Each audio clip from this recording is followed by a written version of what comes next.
responsibility for our planet.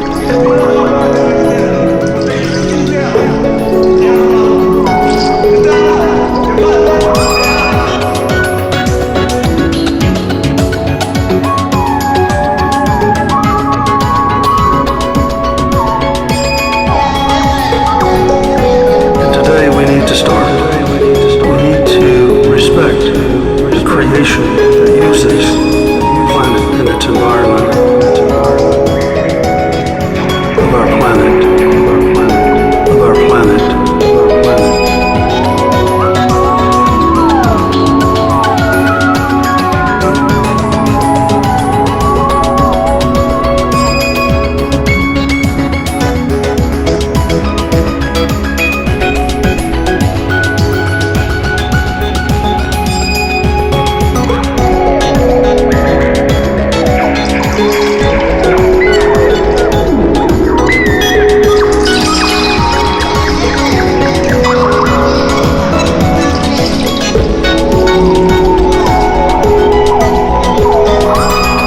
This is our planet. This is our planet.